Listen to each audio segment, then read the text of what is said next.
Coach, what's it like to be out here? How do you hold a tournament during a pandemic and do it successfully? Well, it's been a challenge. I think it's been a challenge for everybody. Everybody's had to deal with this in their own ways. But at the end of the day, we changed the date. We're full here. It's been really awesome to see people's trust in the GP Made Foundation and trust that we're going to do the right things with the monies that we get to help kids, and that's where this whole thing's about. So, incredible community here, support, and very humbled. What do you think of the turnout, and what's it like just kind of riding around the golf cart seeing everybody?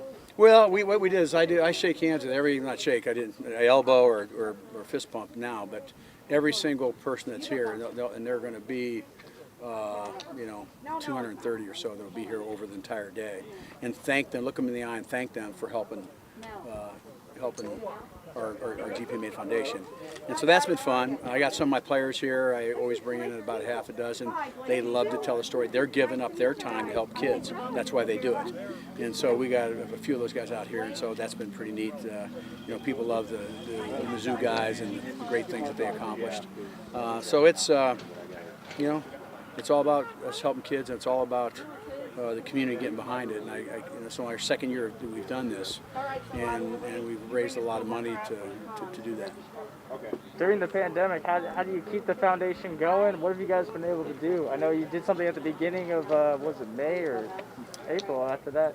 Yeah, we have a One Step Forward program that we do. We got several different programs. We got scholarship programs. We're giving out 25 scholarships this year in St. Louis, Kansas City, and Central Missouri. That's part of what we do. I can go through the list of things, but it's been interesting because when we had 18 holes, and this year we doubled it to see what we can get. And someone asked, "Well, double it?" And I said, "Well, why don't we just go another year at 18 here?"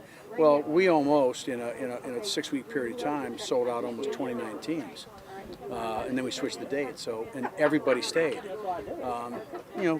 Just people that trust that, we are really helping kids, and I'd be redundant on it, but it's real important that we do that. We run this with the highest level of integrity, and it's something. I got a great team. I have a great group of people that are on my team here too that help.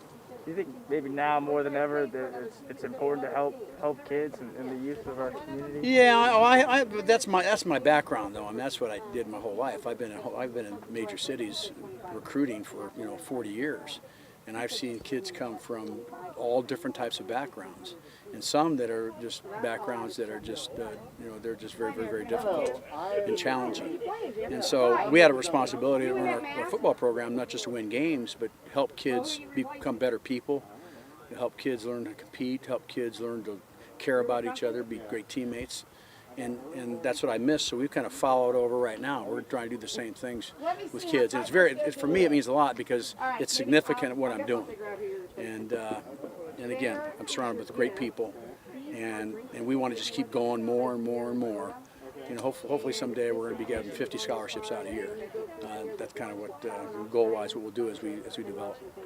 Can you maybe expand a little on kind of the point you were just making? You saw it all the time with your players, the stories of college and education just completely changing someone's life. When did that really click with you, and how important is it? Well, it's interesting because one thing I told our staff is that you really want to do something significant, okay? We get somebody that as a freshman at the University of Missouri playing football for us, and they earn their degree in 4 or 5 years, and they marry someone from Mizzou that has a degree, and there's nobody in their family's ever graduated from college. And all of a sudden, they have kids, they go to college, and you change a generation. And I get chills thinking about it because it's true and it's real. And so that's kind of what we're trying to do, and there's many different ways of doing it. But that was one thing we could do as a football program, in not just talking about how difficult things are, but trying to do something about it. And education is hugely important, and we also are. It's about trade schools and colleges also. Coach, just grand scheme of college football right now is such a crazy place. what do you think of all this? Well, it's troubling for everybody. I understand that. I think it really is. It's kind of interesting though. You have 110 players that play on a team. You have doctors, surgeons, nurses every day, trainers every day, focusing and watching all 110 of those, every player on that team. They get the best care that you can get, and then you're going to bring 30,000 students in from every county around, and that's okay. Don't play football, but that's okay to do that. It's problematic too. I'm not critiquing or criticizing anybody. It's difficult, but just those when you look at it that way, you kind of shake your head a little bit, saying, maybe why can't we try to play football? Eli Drinkwitz has first fall camp today in these conditions. How does he find success? Well, first of all, this will be the nicest August morning that he'll ever have in the rest of his life, number one. Number two, I'm real excited for him. And he had it tough. He only had a couple spring practices. You're trying to build your program. You're trying to analyze personnel. You're trying to make all your position changes after that first spring practice so that you're set and ready to go into the summer and into August. So here we go. But Mike Alden, who's been a big part of our athletic director for me, been a big part of my career. We were talking the other day about scholarship. He's helping with our scholarship program. We look at each other and say, I'm glad I'm not coaching anymore. He looked at me and says, I'm glad I'm not an AD anymore. And we get up and walk away.